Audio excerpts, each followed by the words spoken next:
Hello and welcome to the Wordful Woman podcast. I'm Christina, your host, and my guests are people who operate at the intersection of science and spirituality. It is my great pleasure today to speak with Rod Bravo. Rod Bravo is a physician in training, a medical entrepreneur, a consciousness researcher, and a Harvard alumnus degreed in neuroscience, holding an impressive variety of roles. He is also a Reiki master plus Biofield medicine practitioner, emotion coach, former director of drug development in cancer biotechnology, and is currently chief of staff at Supermind, a mental health focused company using innovative neurotechnology to boost the mental and emotional health of thousands. His work involves healthcare reform, health tech, and innovating the allopathic paradigm with consciousness based medicine. Rod has a radical backstory of healing via application of mind-body medicine, biofield sciences, and psychoneuroimmunology that he will share more about in this interview. Rod found his personal enlightenment and cured himself of major disease with the help of science, consciousness, and spirituality. Now he helps others achieve the same. Rod, welcome. It's great to have you here. Christina, thank you so much. I really can't say anything more than the wealth of gratitude I have for the opportunity to share a little bit about my story, where I've come from, and with really hopes that it may be able to serve anybody else. So thank you again. Likewise, I'm so grateful to have heard part of your story already and for you to be here today to share it with our listeners. Now, before I dive into my questions, Rod and I thought that the best way to kick things off would be by having Rod define three key terms that you'll hear him mention when he shares his radical story of healing. These are mind-body medicine, biofield sciences, and psychoneuroimmunology. Now, Rod, could you briefly explain these terms for our audience? Sure, I would love to.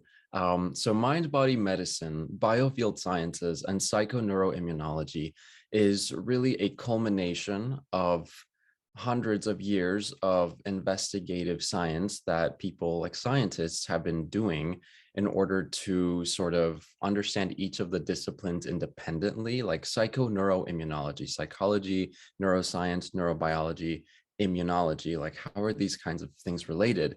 A lot of physicians and people in healthcare and scientists are realizing these are very interconnected terms. You can't really affect one with medicine or a condition like a diagnosis without affecting the other. So for instance, psychoneuroimmunology is a field of study that really analyzes the inextricable link that happens between our mind, our beliefs, our emotions, our psychology, how that actually translates into which maybe neural circuitry, which sets of neurons in the brain are active during certain emotional states or during which thoughts we may be having, and how the subsequent chemicals that the brain produces because of the activation, the differential activation of different sort of circuits in the brain, it produces different hormones that, it calibrates, for instance, the blood in the body. It modifies it, and all of your cells are just swimming in this bath of your blood. And so by changing and affecting your emotional states and your thoughts can affect the neural circuitry of your brain, can affect hormone output, which then can actually have subsequent really wonderful and powerful effects in your immune functioning, your protection against cancer, your defenses against a variety of medical conditions. Biofield sciences, by extension, is really looking at the science like the biophysics that explains the hard science behind things like Reiki, quantum touch, healing touch, those more intangible elements that they say more sensitive people can kind of feel like energy waves, but it really is based off of biophysics. And it's a science of how our whole body is kind of like an electrical field. And anyone who's taken, physics 1 knows that whenever there is any sort of line of electricity going really any direction, it also emits a magnetic field. So it's electromagnetic. We are electromagnetic beings. It's no secret. A lot of electricity runs through our bodies. And so it's also a proven fact that we have spaces that kind of surround us that are kind of like our electromagnetic fields. And science is now really being able to come up on the reality, empirically based reality of how we're able to really modify and affect and have interchange between energy that we maybe output from our hands into other people's biofields. So you could think of biofield sciences in one aspect as the science of Reiki. How is it possible, like physically speaking? And then mind body medicine is sort of another extension that really falls, I believe, under this sort of like umbrella, where this is sort of like the realization that much of our human ailments can really be traced back to mental, emotional conditions, trauma. The Center for Mind Body Medicine is actually a wonderful institution based. There were a couple, I believe, in Washington and the University of Arizona, which is where I was doing my medical degree. Um, and it was created by a wonderful colleague of mine named Jim Gordon. And mind body medicine is essentially, it's a field of medicine that explains, or it really teaches people in group settings how to work through a variety of life situations, life conditions, many even medical diagnoses. But what may be more unexpected is sort of the education on introspection, on meditative techniques, and how it's not really like it's not a very simplistic thing. It's actually a very powerful tool that can be used to really alleviate disease. So there's a lot of vocabulary, so happy to explain. Absolutely. And thank you so much, Rod, for starting us off with that. I think that will really help us understanding your story better going forward. And with that, I'd love to ask you, so if you think of your professional trajectory so far as a book, what would its main chapters be? Okay. So if we were to kind of look back at my life as a book so far, I would say that really my professional trajectory, much of what I am doing in the adult world is based off of experiences I've had my entire life since I really was a kid. I would almost say that the experiential or the lived aspect of why I am doing what I'm doing, which we will get into, it has to do with a lot of illnesses I had since I was really 6 or 7 years old. So I guess part one would really be my childhood that really gave me the perspective of a very sick patient for 10 plus years. I really would say maybe part two moving into that was sort of, it was more, where maybe I tried to pursue a more conventional path.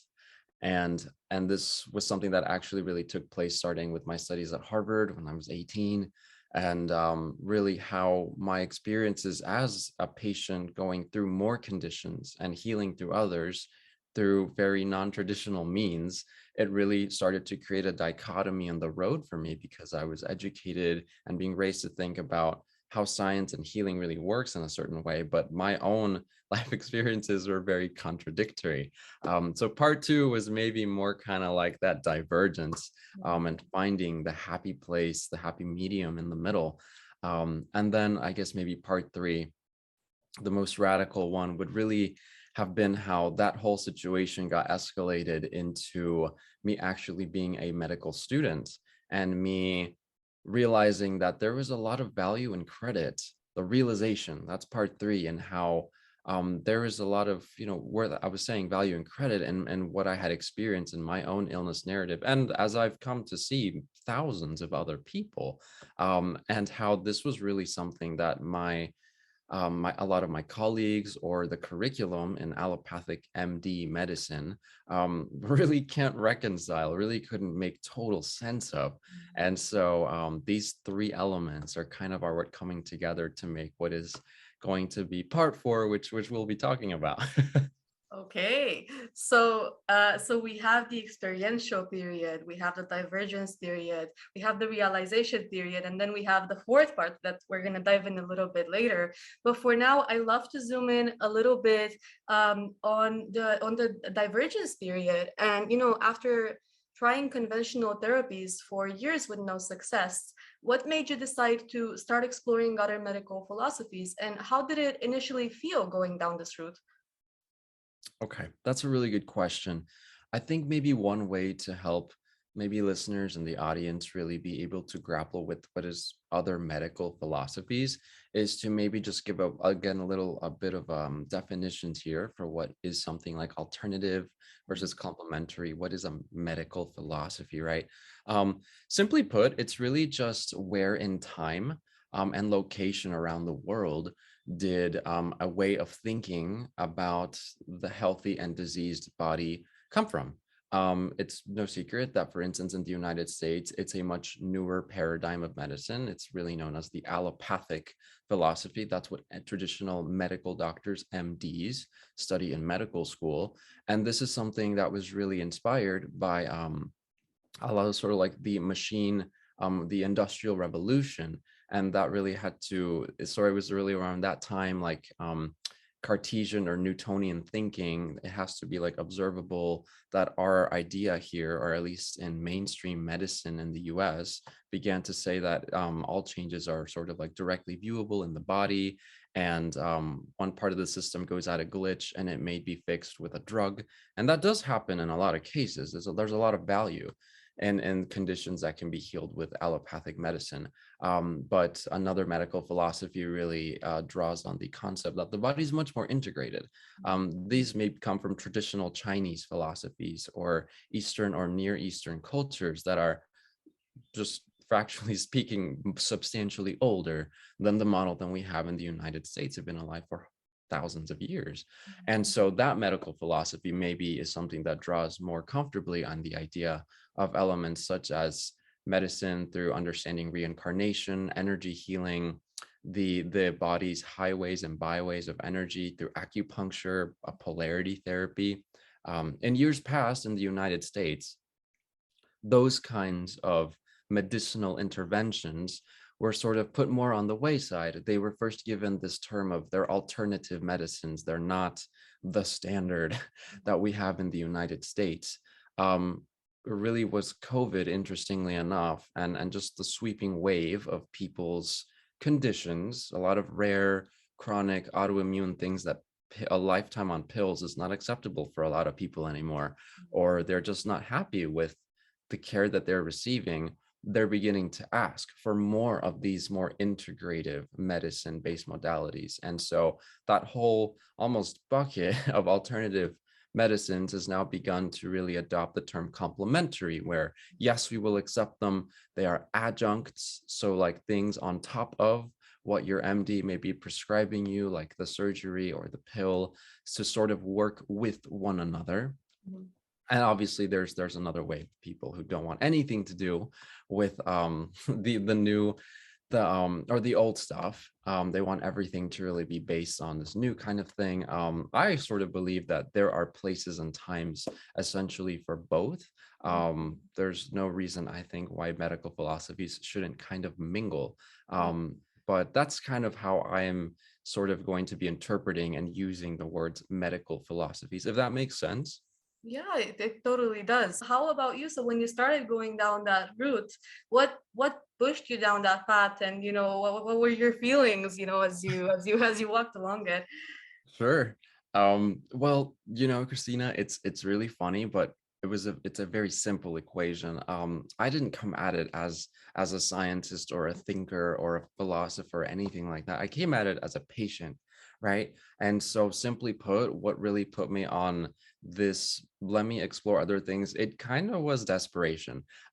Maybe a bit of an unexpected answer, and frankly speaking, not necessarily the answer that I would wish that most people require in order to begin exploring other modalities. But, from when I was a kid, my life was in kind of medical jeopardy every couple of months. My kidneys just flat out did not function right. When I was 10, I was told that I might have to follow up with biopsies, transplants. I probably wouldn't live as long as everybody else. So I like very much grew up with this idea that like I'm very diseased, that there's just that's kind of it for me. Like that's the cards I was dealt with, accept it. And so I had like a very strange, close relationship with death and the concept of mortality since I was a child. I was a very desperate, sad person growing up. Inside, there was a lot of like questions that needed to be resolved. Like, why am I even here, right? I do think I've come to really feel that very few things, if nothing at all, breeds an open mind, like necessity, fear of death, kind of these kinds of things. During my time in drug development, And we'll talk about this in a while, but that was by day I was working as a drug developer with pipettes and board meetings and trying to come up with cancer drugs, and by night I was doing Reiki training and energy work in cancer wards at Harvard Medical School's teaching hospital, Brigham and Women's Hospital. And so I saw how a lot of people had reached sort of the end of what was their expected life expectancy, or stage 4, stage 5, like terminal conditions, Mm. and the chemo and everything else just wasn't there yet. And so they're like, tell me more about this, tell me more about these other things. um, and a lot of people are really beginning to reach this sort of point of it's unfortunate to say, but the rate of autoimmune conditions, and here's your prescription, take it indefinitely. Or let's talk about condition management, like managing the symptoms, it's not resolvable. A lot of people are really beginning to not really tolerate that.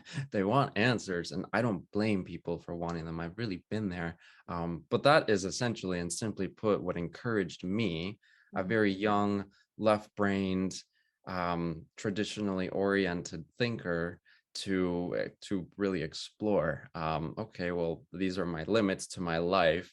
I guess now I have to be a little bit more open-minded, kind of like the what cracks the nut open, right? Yeah, thank you so much for sharing that. And perhaps someone listening to this and listening to your story, will take hope if they are going through a similar experience, or if they know someone who's going through a similar experience. And going back to what you mentioned about people looking for answers, not just managing the symptoms, I wanted to ask you because when I learned about you and your work, I noticed that you talk about the chronic diseases you experienced as opportunities to heal, that your body gave you. So could you tell us a bit about what you mean by that? Yes, I love this topic. So, myself included, for many years, and like I think most people, when we are talking sort of about a major condition, like we have to beat the cancer, let's stop leukemia, and let's eradicate a variety of conditions that plague humanity because they're bad things.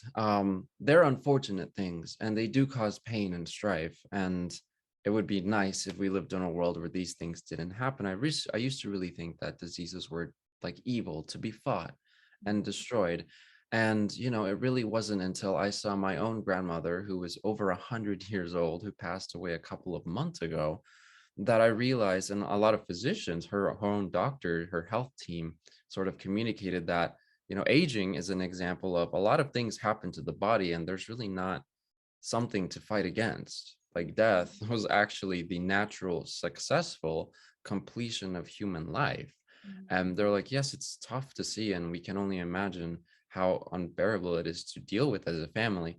But this isn't a curative situation. And that really began to it really hit me. It kind of cemented what I had been thinking for years, that disease is not always something to fight, or something that is something to make you a victim or to earn you pity from others. It may. A lot of people still sort of think of this sort of structure around disease, but it was really through the exploration of my conditions, where in my body things were hurting, how things were, inappropriately functioning, that I began to do sort of meditations and therapies and techniques that we're going to get into.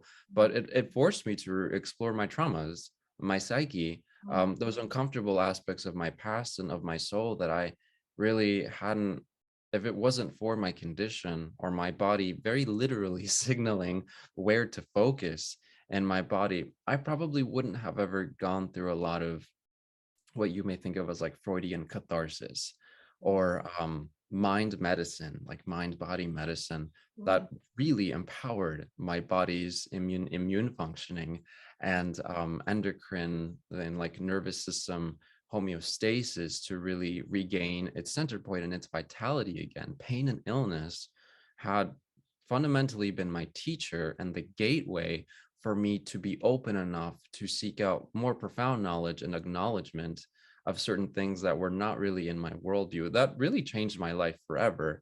They were tough situations, and for much of my own conditions, it's never something I'd wish on anybody else. But at the same time, I do recognize how much I was able to grow Mhm. because of these kinds of things. Like disease and illness, it presents, I think, the purpose of something like duality, and Mhm. how to really understand the good and your full self. You need to be given an opportunity to understand what it looks like when it's not there, when things are not in balance, and it come a good and the bad. The contrast. Uh, I wanted to ask you here because you brought up the idea of that as part of a process, of a natural process, and also the fact that once you started looking for answers for yourself, you gained this openness to try things that maybe a lot of people wouldn't think of as conventional ways of approaching what you were dealing with. So I was wondering if you could tell us a little bit about the first time that you had a past life regression, and if you could share with us what you've experienced and how it actually affected you. Sure. So my very first past life regression, interestingly enough, it was only 4 years ago in 2018, but it really does feel like a lifetime, if not several, will have really happened since then. My very first past life regression, it really precipitated after a very long and strange series of illnesses that I was having during my collegiate studies at Harvard. It was really in the fall, in like October, November, excuse me, that I began to have a lot of sort of gastrointestinal involvement. I would have cyclical fevers, so fevers that came on very strongly and then just kind of went away. They would flare back up within maybe hours or even days. And they got worse every year, but it's almost just like the initial set of core symptoms just got worse with every passing year since I was since really I was a senior in high school, but I had grown up with illness. So I thought maybe this is just my body um, doing the adolescent evolution, changing chemistry, hormones, maturation, and this is how my conditions and my strange physiology come now. Um, it was very particular because it happened at the same time every single year. It was so bad. My third year, I had to leave a study abroad program and come back to study, and even then, I had to take the rest of the semester off. Because I lost 40 pounds, couldn't digest really anything. And so I realized that one day when I was older, or if I ever had any other condition sort of kind of like pre-existing, because let's be honest, that may have been the case at some point, or would eventually have been the case, um, that this was probably going to kill me. And it came in such a precise timing that even when I left, when I graduated college, so after my 5 years, I had an extra year because I had to take time off because I was so sick. I joined the biotech industry, as I mentioned, and I told my boss when I joined, I'm gonna need some time off during that time of year, like 6 weeks, maybe on Zoom. And I was just met with these like looks like, what are you talking about? How do you know that you're gonna be so sick? Or what do you mean 6 weeks? Or what is this Zoom stuff? Right? This Yeah, was before like remote working was such a norm. yeah. And just like I had said, it was brutal. I could really not properly speak for 6 weeks, a lot of pulmonary involvement. My fevers were all over the place, and I lost like tens of pounds. It was an interesting way to lose weight during, the fat season of the holidays. um, and so I really grew concerned. And so I really was, again, I was becoming desperate. I was afraid that this condition, it came, my inner circle and my family, they saw it came like on the dot. It Mhm. was very strange. So I reached out to an old mentor of mine. It was someone who I really had been learning from at a distance since I was a teenager. Since I was 17, her name is Jamie Butler. She is known as the Everyday Medium. She's based out of here in Atlanta, but she's an internationally recognized author, educator, spiritual teacher. And she's taught me a lot of the fundamentals that I have, that I now teach and that I now work with in my own healing practice.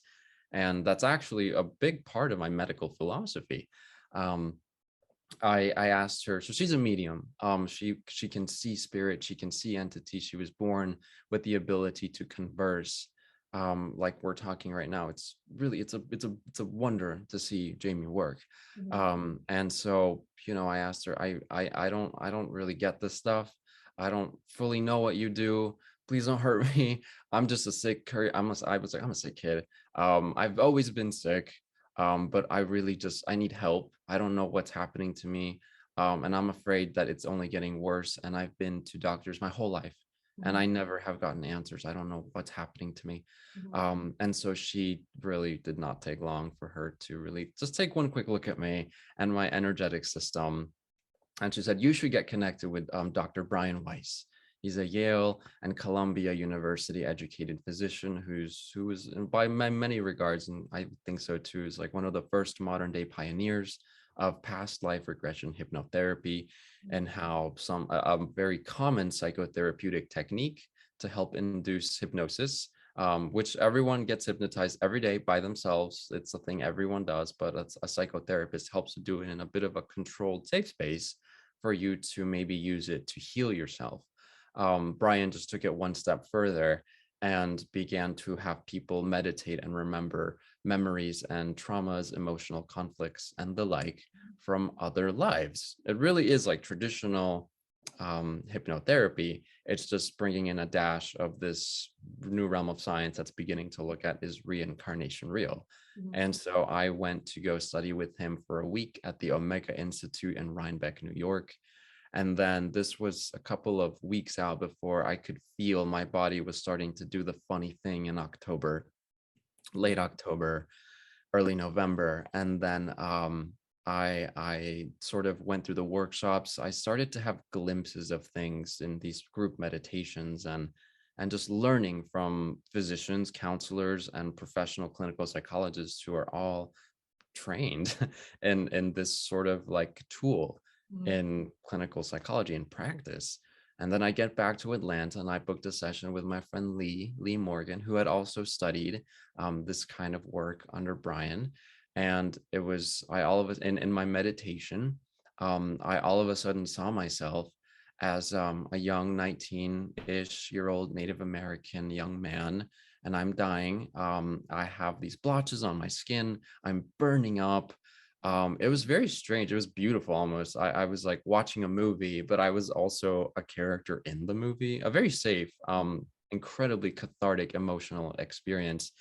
And over me, I saw my grandmother. She was holding a lantern over me and she looked devastated. I think we both knew what was about to happen to me. And it was a barn, it was lightning out, it was a thunderstorm, there was a big hay bale to my right. And I was, coming from my background, I was absolutely shocked at what was I witnessing? Like, what is this? It was like I was like, I don't think I'm making this up, because I'm responding to something. It's almost like as if you're going throughout your day and you're all of a sudden hit with a dream that you had last night. You know how sometimes that happens and you're like, oh wow. Like yeah, like you respond to it. You didn't just come up with it. Like there was no logic or fitting.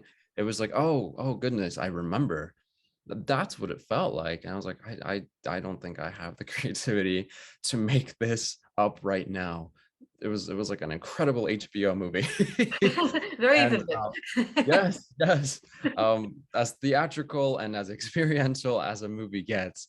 And I saw myself die. I saw myself leave my grandmother. And I felt a crushing, like a literally a soul crushing amount of guilt, because I remember our life situation, that we lived on this plantation under the care of someone who is a little bit more abusive. We were Native people, and I think he was more of a Caucasian descent. And there was just a lot of abuse and interpersonal conflict between our situation. And it's just what popped in my head during all this. Mhm. And I believe that woman, she did end up having a really life situation after I passed, but in sort of like that in between space, between lifetimes, you may call it, or heaven, or wherever you go to have to reacquaint yourself with your guides, your loved ones, and what happens when we're not in our bodies. I was explained that like this is a thing, reincarnation is a thing, that I had suffered a really brutal emotional trauma I did not get to work through. And that lifetime, it was a lot of guilt. And that level of guilt, think about it, like guilt as the cause of disease was so powerful that it was kind of transcending space-time and affecting me when I was again 19 years old in my new body as Rod Bravo in the era of the 2000s. And it was manifesting itself again. Like I was reproducing the symptoms of something like a measles, mumps kind of a thing. Mhm. But I've been diagnosed. I can't have it. It's just my body emulates trying to get me to look at something. And in this case, it was uncover a memory, uncover trauma for me, uncover the truth about how I believe healing can work and how things, by extension, how things kind of work at large. Um, and it was within it was it felt I felt a very big shift happen internally. I didn't feel something haunting me anymore after that. And after I think 7 or 8 consecutive years of this very timely emulation of this condition, it just completely went away. It never happened to me again. And I felt free, and it really put me on this path to understand the science, the biology of how reincarnation may work, and how in applied clinical practice, how it might actually be able to resolve people's conditions. The one that I had was rare, was very autoimmune, multifactorial. It really couldn't be pinned to one body system. I think a lot of people are beginning to figure how emotional trauma, whether from now or some other point, or even like an archetype that exists within the mind, can actually be the gateway to finding healing for conditions that may not seem linked, but the body's very interconnected like that. That's incredible. This is such an incredible story, and thank you so much for sharing it. For me, what stands out, well, there's multiple things that stand out here, right? Like for one, your very first past life regression, it takes you straight to what you talk about as what probably was the cause of what you experience, and this feeling of guilt, and just just the awareness of it, seems to have been enough to trigger something that, after that you just it just went away, everything that you were experiencing, right? And that's incredible. I mean, like, it's definitely, it's so fascinating, and it's something that, well, I for one would love to understand what the mechanism behind that is. But when you talk about, the other thing that stood out was this idea of, well, is reincarnation a thing? Is there something after that? That space that you described as in between lives. I feel when we talk about anything that may come after that, we go into what could be described as, well, spirituality, spiritual beliefs. And I was curious, I wanted to ask you personally, how would you describe your spiritual beliefs? What is God to you? It's a great question. Well, I was raised in the Catholic faith, but my beliefs, kind of, while somewhat being supported by various portions of the Old Testament and its references to reincarnation, actually, I would say maybe at this point I draw heavily from Buddhist philosophy. That said, I don't claim to be a Buddhist or, like most millennials, any practicing religion, kind of like that. I would say I'm far more spiritual than I am religious. From the perspective of professing a faith, or maybe like practicing ritual worship, like a weekly thing or anything like that. My meditative practice is one of the most disciplined things about me that I try to do every day in Mhm. various ways and forms. And that almost feels like it is kind of my religion. Interestingly enough, I found that whenever I sort of commune with friends or colleagues who are of other cultures and other religions, that there's a lot of similarities that I sort of have in terms of sort of how people should behave, like very simple rules of quote goodness, like treating others as you want to be treated, or emphasize a life of passing it on, of sharing, caring, and love.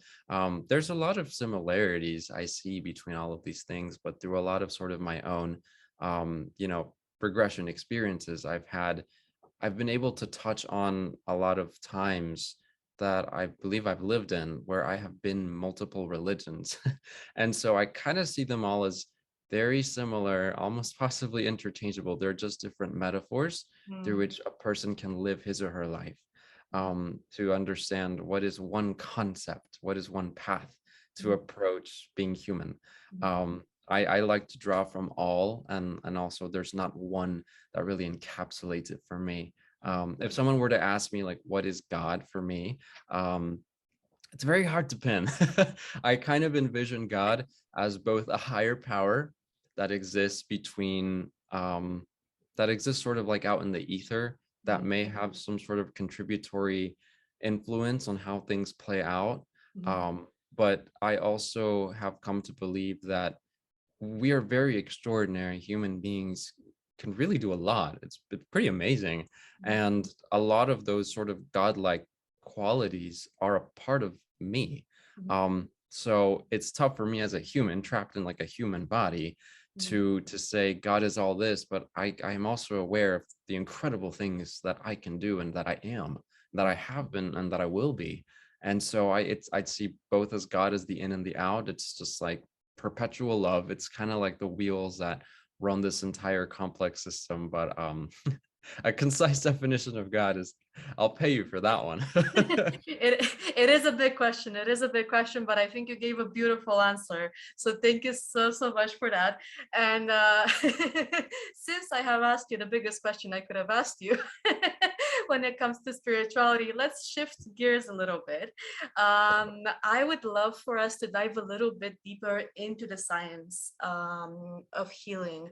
And I wanted to ask you, is there a scientific explanation behind modalities such as Reiki? And what scientific disciplines should one look into if they want to understand, for instance, energy healing? That's a really wonderful question. Yes. So for this, I would encourage a lot of listeners or anybody interested in better understanding scientific, empirically based, evidence-backed science behind things such as Reiki and biofield healing. Because a lot of people, I say like, I do this, or like, what, this is like mumbo jumbo, or there's actually a lot. There's actually a lot of centralized research behind this now. An organization known as the Conscious Healing Initiative, CHI.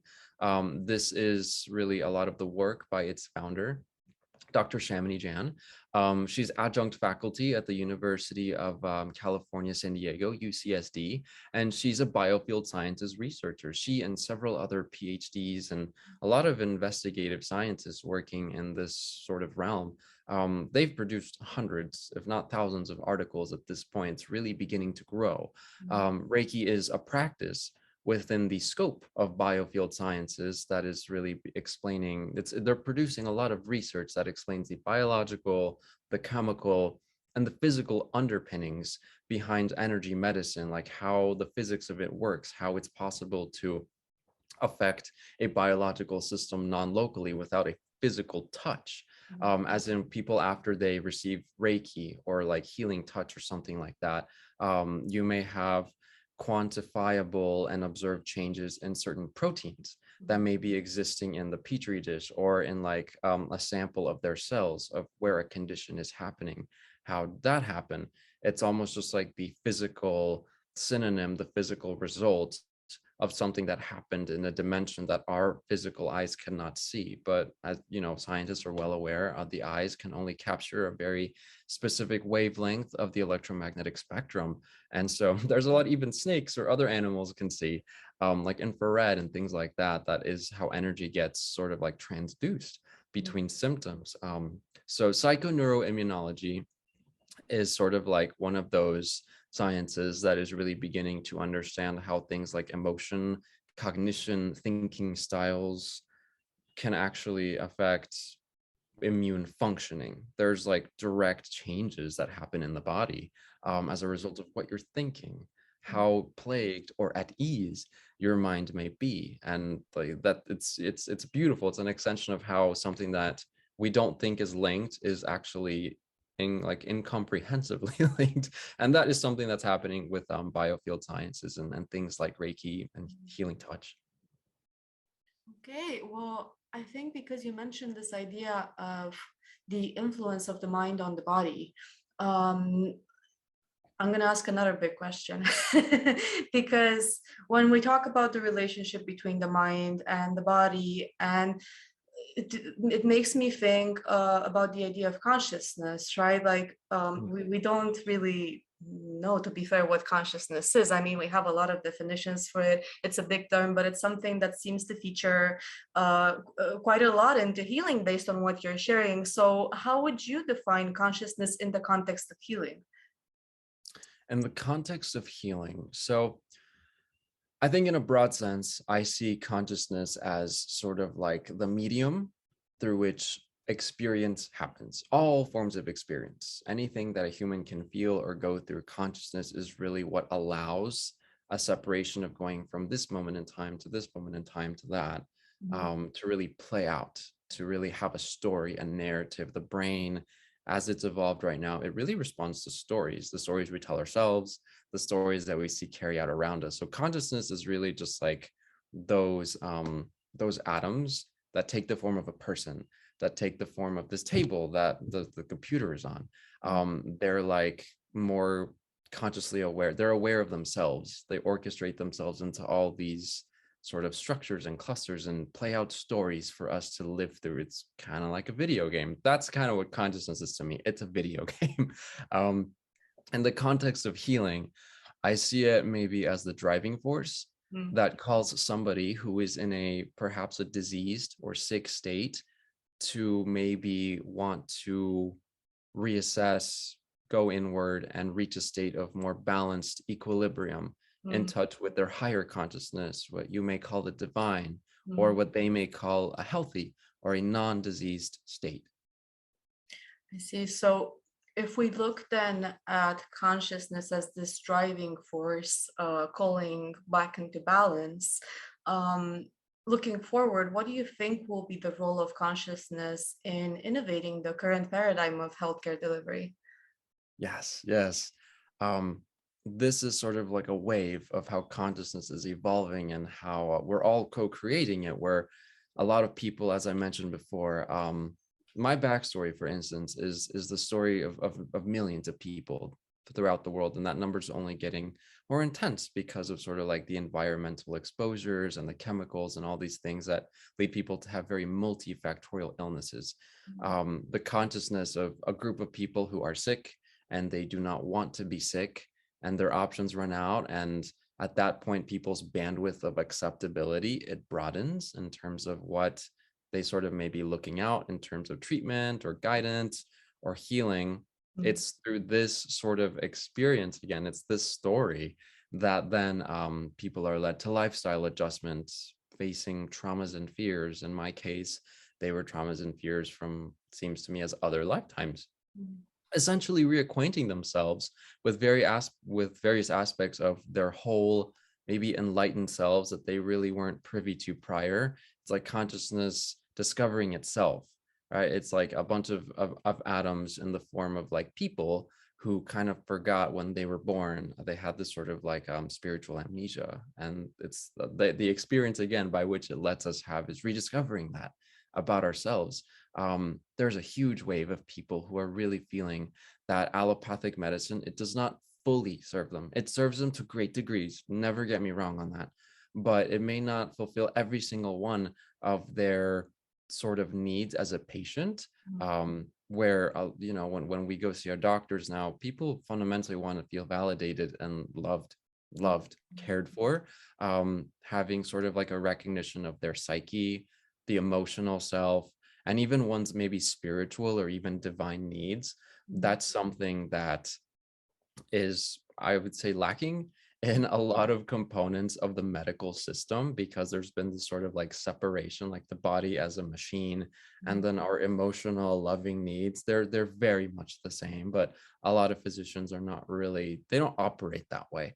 Been there, definitely been in those patient rooms. There's a call for everything to want to be unified. You see what I'm saying? Like people are wanting these needs in healthcare delivery setting to be unified and have alignment, and that's something that consciousness, like, I think naturally strives for. And that's, I think, this what's happening in the realm of healthcare delivery and how medicine is given to sick people, that is consciousness really beginning to peek through the veil. It's kind of like the driving force between this coming together. Oh, that's awesome. Like, if we look at this idea of people looking for more unified care, um, in your professional life, you wear a lot of hats. Um, are there ever contradictions between different areas of your expertise? And if so, how do you reconcile them? Yes, yes. Especially early on in the game when I was maybe working as a drug developer by day and then getting a Reiki education and working in cancer wards by night. Um, when I was in medical school. And then I'm like doing my best. I'm being a good student. I'm learning all the data, but then I'm sharing this story that you really cannot discredit a patient experience with faculty or colleagues. Mm. And it's almost like the veteran and the senior physicians, they're like, I don't fully get it, and I've never been through that, but I do have some patients and people who I have cared for who provide similar stories when there was nothing else for them. Mm. Um, but maybe the younger ones or other colleagues, they really don't understand it, or just think it's like quackery or something like that, or having my own healing practice where I try to teach and share about these principles, about performing Reiki at a distance. Mhm. Non-local science is really beginning to take root. And then some colleagues calling me like self-serving, and I'm like, how in the world is this something that is like serving me? Like everything I do, everything I've lived has really tried to be in service of others. Mhm. There have been plenty of contradictions. Mhm. And I think the cure for that, it's everyone has contradictions, right? Mine just happened to take on a particular flavor. But I think the old adage comes to mind of really the golden rule of treating others how one really wants to be treated.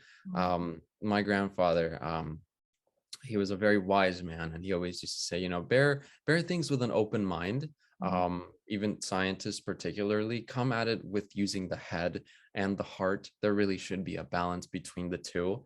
um, for me, that really takes on the form of practicing a lot of compassion and recognition that maybe in the past I have also been a very staunch non-believer, very reliant on something like materialism. So really basing off of science that is all 100% quantifiable or all completely viewable and observable with my human eyes, right? There have been times in our history as humans when what we call like modern day streamlined physics, science, you know, biochemistry, we didn't have tools.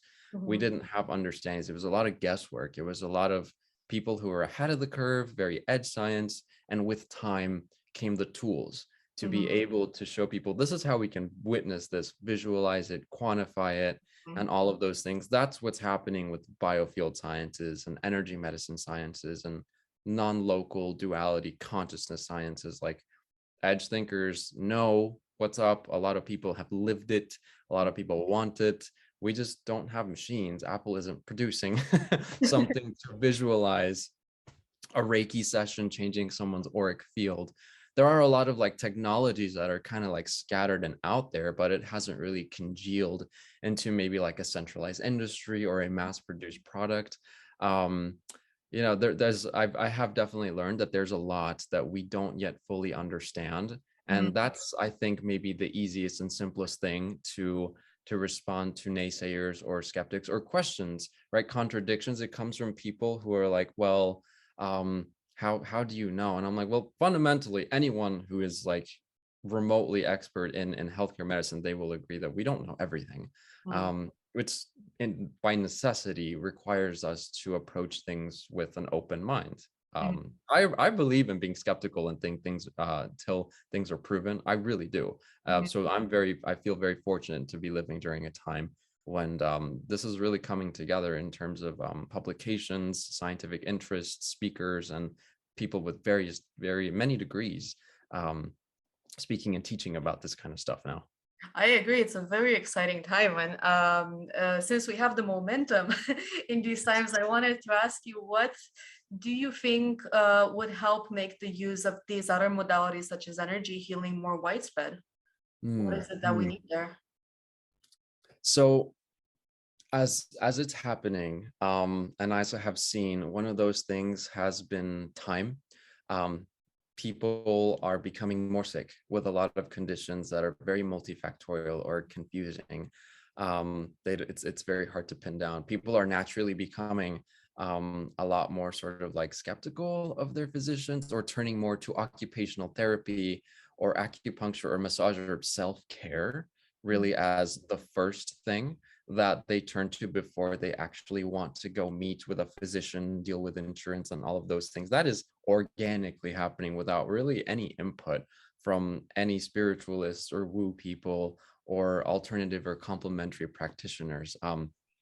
COVID, I think, was really something that taught people that, in terms of living a more fulfilled, holistic life, being allowed to resume group activity together, and really striving for fulfilling your needs. That also includes like how satisfied are you in your like healthcare kind of a thing. And that's something a lot of people are just really ravenously beginning to turn to these sort of other medical philosophies, and medical institutions. So in the actual brick and mortar places of where health happens, it's going to take something like more open-minded program managers, more open-minded regulators, anyone who goes in there really. And that also includes the patients and the doctors, among the lay people.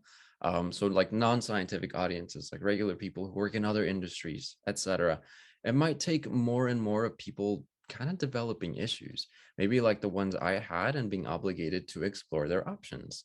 And when they may find themselves at sort of the furthest extent that Western medicine can take them, and maybe they don't want to live a life where the rest of their life are on their one prescription, or maybe they're not satisfied with, I'm going to manage it. Maybe they actually want to be fully resolved and understand root causes.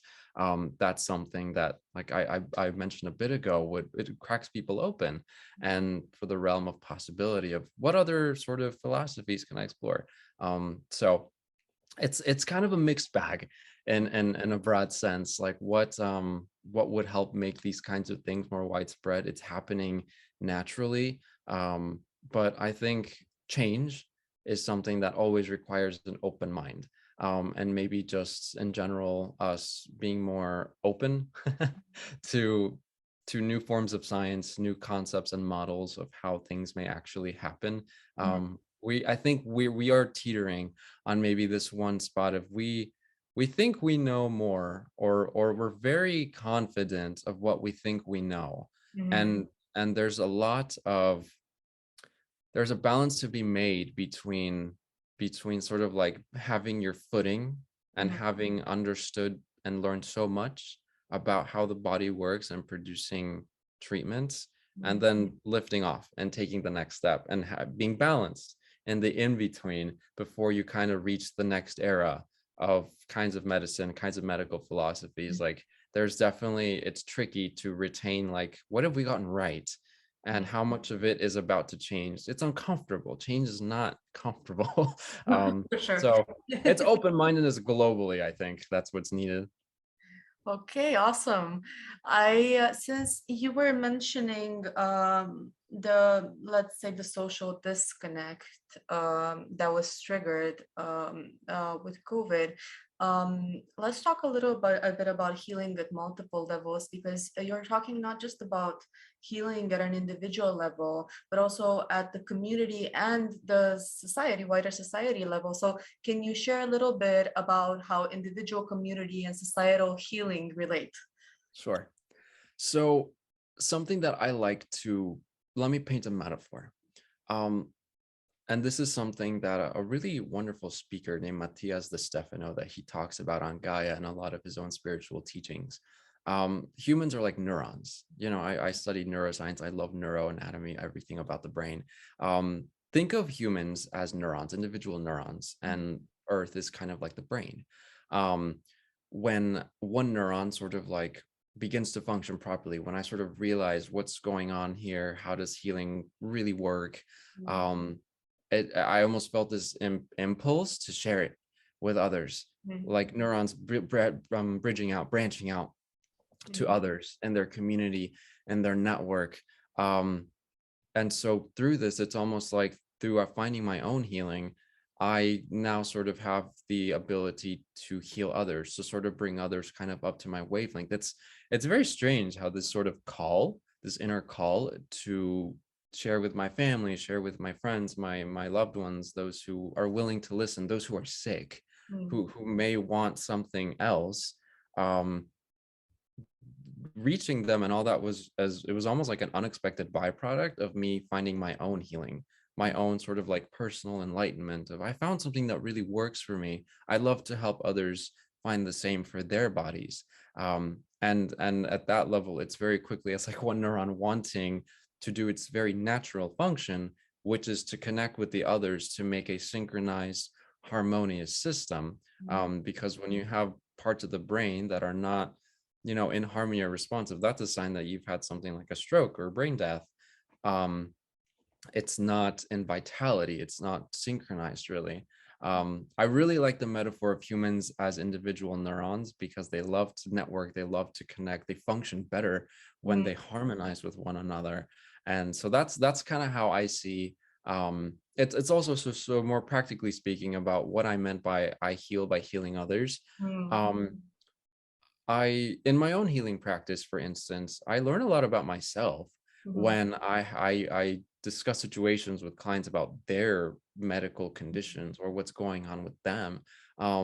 One thing that's a fact about me still is because I grew up with so many illnesses since I was a child, I still have a lot of medical trauma from Mm. how scary it was to be a kid and the things that I kind of dealt with. And so anytime I feel like I'm cleaning it out. I feel like I'm excavating it out and like um sort of like changing, like flooding those memories with a lot of compassion and light and a love for myself when I get to teach others about this kind of stuff. Mm. It really does feel as if supporting and teaching anyone else besides me, that's just a byproduct of me having gone through healing myself and what I need to do in order to kind of feel maybe at peace with my past. Yeah, it's beautiful how you describe it, just as a beautiful byproduct.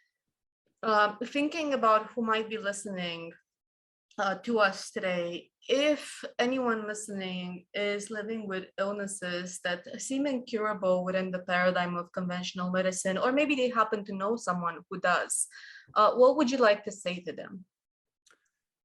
I would like to say to them that while I may not know you specifically or your specific condition, I'm not saying mine are any in way, shape, or form like yours, but I have had my own where I felt that I was in an incurable situation. I felt that I had been gypped out of an extended life or a regular life. Um, that I once adopted the mentality that I was a victim, that it was somehow my fault, that Mhm. I was unworthy, and that inherently just not as good as everybody else. That's that's a really big illusion. Hang in there. Your disease is not a punishment or a reflection of your worth, really, in any way. A lot of times we're taught, and people say karma or those kinds of things, like you've done this, maybe this is why. I was just a kid. I had done nothing to anybody, right? There is always, I promise you this, there is always something to be learned from disease. If not the patient or the person who is suffering, those around them. When we fall ill, we not only vibrate in the energies of our contracts, our lives, but anyone else who's connected to us. People, a lot of people in my family, especially, they learned a lot about compassion and giving and pain by having to all collectively raise like a sick kid. It really was unifying, interestingly enough. And I was the one who gave my family that opportunity. Mhm. Um, it's merely your body providing you with very strong signals, probably depending on the severity of your condition, about what is wrong. And based on where the suffering or the illness or the malady is focused in the body, can also give you a lot of clues about what is your condition's emotional root, personality based basis, behavior based foundations. Um, I would also encourage any listeners who may be going through difficult conditions, to recognize that you do not necessarily have to be limited by a doctor's prescription of what you are told, pay attention, in terms of how long you may have to live, or statistics that they don't have top of mind. They probably Googled some of it, or they just work with a lot of patients, so they have to give generic answers. Physicians' brains are still human brains. There's too much to give precise ultimatums or anything like that. Every statistic has an exception, right? There's no reason why you may not be that exception. If you work with that, it's really possible to magnify that reality. I believe so. If you do go out in search of help, outside help, sort of maybe like deviating from an MD or something like that to a naturopath or acupuncturist or hypnotherapist or something like that, I would say that it is a huge and common mistake to disregard your physician. Remember, they are half the puzzle. I don't typically recommend one to negate their physician or their doctor, rather to include them in your exploration of other modalities and medicine. Remember, doctors have just as much to learn about medicine as their patients do. In fact, once doctors finish medical school, that is never the end of learning. The rest of learning that happens for a physician for the rest of their life, that comes from the people they treat. Doctors learn all the time from their patients. If the system is to become a true synergy, like all different silos happily working together of multiple medical philosophies, doctors also have to learn, because whichever physician you may be working with, they learned from their school's medical philosophy. They're going to have to learn about all the others, right? They didn't get it in school, so they're going to have to get it from you, the patient. So that's something that I typically like to say, like, don't disregard. It's not a one or the other. Allopathic medicine, I believe, is incredibly useful for acute conditions, infection, vaccines. If I'm hemorrhaging out, I don't want a Reiki healer. I need a surgeon, right? It's that. Very simple. But if I have something that was very long, chronic, and complex, and I tried those things, there's the other. It's not really one or the other. Those are, I think, some of the big things I would say to anyone going through something that's difficult. Hang in there. Yeah, that's awesome. And on the same note, if someone were to consider doing something like, say, a past life regression, a Reiki session, or other medicinal modalities, maybe some of which you touched on today, are there any contraindications or risks that they should be aware of? That's a really good question. Very important. So past life regressions in and of themselves have never been known to be contraindicated really for any condition. This is something that should definitely be vetted out and scoped with, a practicing psychotherapist, a clinical psychologist. Should, in particular, someone be having maybe a very severe episode, like if someone is hemorrhaging out or they're having like a really intense manic episode, something like that. Obviously, people need to be sort of like in a period of stasis, like in a state of balance, or not having any erratic flares happening in order to facilitate a cathartic experience. Like it can be much more difficult, if not impossible, if someone's in the middle of a flare up, for instance. But PLRs, past life regressions, they should be thought of as tools. It's rather than a process, as part of an entire psychotherapeutic intervention involving a patient and a clinician. The biggest contraindication is really to have someone overseeing who is experienced, someone else who is having a major cathartic release, right? If someone that's really the part of the integration phase for me and for others I've read about. There you remember the memory, but then there's actually making sense of the metaphor, seeing the relationship between how things were and how they are now. That's really where a lot of healing wraps up. And that takes like an experienced clinician to be able to kind of walk you through that, right? It's not really just like simple at-home past life regressions that you may find on YouTube or TikTok, as thousands of young people around the world like got to do during COVID, because Dr. Brian Weiss's regression, there was like the past life regression challenge that swept social media of teenagers during this time. It was crazy. A lot, like, imagine thousands of young people all over the world spontaneously remembering their other lifetimes. that could be really shocking for someone who is living in one worldview and they have like this happen, right? So these like simple ones at home, they maybe stand less of a chance of being 100% successful than compared to were it to be carried out in support of a licensed clinical psychologist or psychotherapist who has incorporated this tool, because all you have is a tool.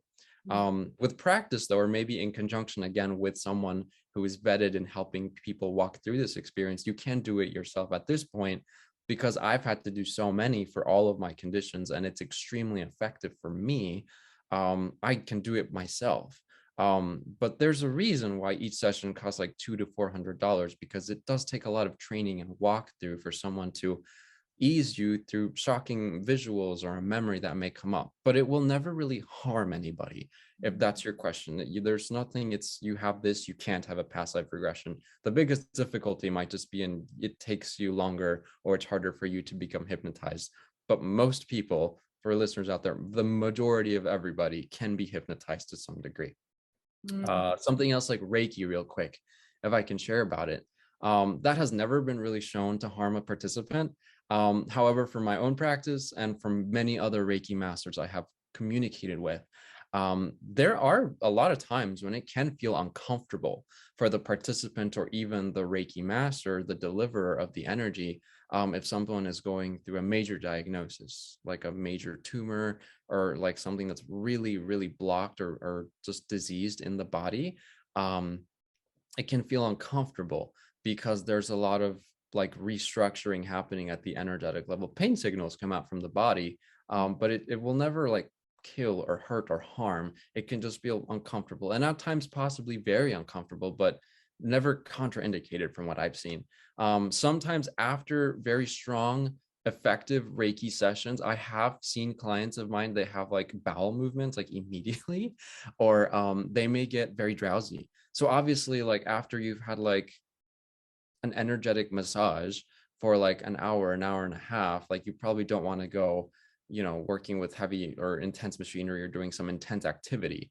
But strict contraindication, I really can't say I've ever seen one like that. I think this speaks also to the fact that a lot of these practices in this kind of space, they're very like condition agnostic. They can be made apart out of essentially anybody's treatment plan in conjunction with whatever your doctor has going on. Yeah, that's great. Thank you so much for sharing your insights there. I know that I have personally wondered, for example, about risks, about contraindications. So I believe our listeners will find that very interesting as well. So thank you again for that. I wanted, especially because you mentioned the past life regression TikTok trend, right? That's not something, let's say we couldn't have predicted that 50 years ago, in terms of where people's openness to other medicinal modalities might go. But still, let's maybe give it a shot. And Rod, I want to ask you, if we project like 50 years from now, how do you hope that healthcare will look like? Wow, dare to dream. Well, Christina, I guess 50 years from now, I think the world will be very different. Things are accelerating astronomically, exponentially with the science behind this kind of medicine and technology, actually. Um, I hope healthcare in 50 years will really look like it will be a very, very mainstream part of healthcare delivery, and going to see your healer, your doctor, whomever, that you'll have like your MD, but they won't work alone anymore. They won't feel that burden, and their knowledge will not be siloed to the allopathic philosophy, where they'll be working in conjunction with the specialists of a variety of disciplines, whether that may be energy healers or shamanic and tribal and nativist practice healers or psychedelics facilitators. Different bodies need different modalities. My body responds exceedingly well to meditating and doing past regressions, exploring my incarnation. Some others, like I don't like plant-based medicines. Like I'm like very, very sensitive to like marijuana smoke and those kinds of things. But some bodies are incredibly responsive to things like that. And that's coming, like the era of drugs and experientials that were use ayahuasca and psilocybin, mescaline, LSD, all those derivatives, that's coming. And I think MDs will want to work with them. They'll want to work with maybe self-care teachers, because I also think that how in my ideal world medicine will play out is going to have treatment in a big major consult with your MD. That's going to be a very small percentage of healthcare interactions. Most of people's health will be comprised of them working on themselves, a very self-care oriented model of healthcare. And anything that gets sort of paired on there, it happens when things get out of hand. It will always get out of hand. There's always going to be medical issues. But when they go to work with their healthcare delivery or their healthcare team, it's a group of people, because in that way patients don't have to do the guesswork and the legwork of finding a practitioner, exploring a modality, anything like that. It's a little bit more centralized, and people feel like they're having various of their bodily needs and humanistic and medicinal needs being tended to. It's also unfair, MDs, like one individual caring for all of your health. It's who would ever expect one person to fulfill all of your needs, right? I see it as things coming together, different philosophies working together in a clinic or a hospital, all in one. Nice. It's a beautiful vision.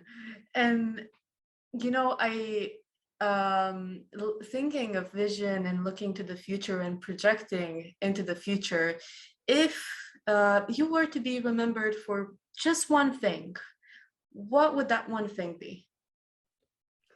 It's a big question at this point in my life, but if all goes according to plan, and how I would love to see the world improve and grow in the direction of unity and love. I would love to be remembered for being at least one person who helped to bring medicine into kind of the next era of healing and helping to awaken humanity. Saying the term awaken humanity, it has a lot of like woo undertones, but when I say that, I really mean it's kind of like teach people and remind people about just really how incredible the human body is, to help educate people who don't know the truth about how, like, I believe the most technologically advanced tool we have is ourselves. It's our bodies.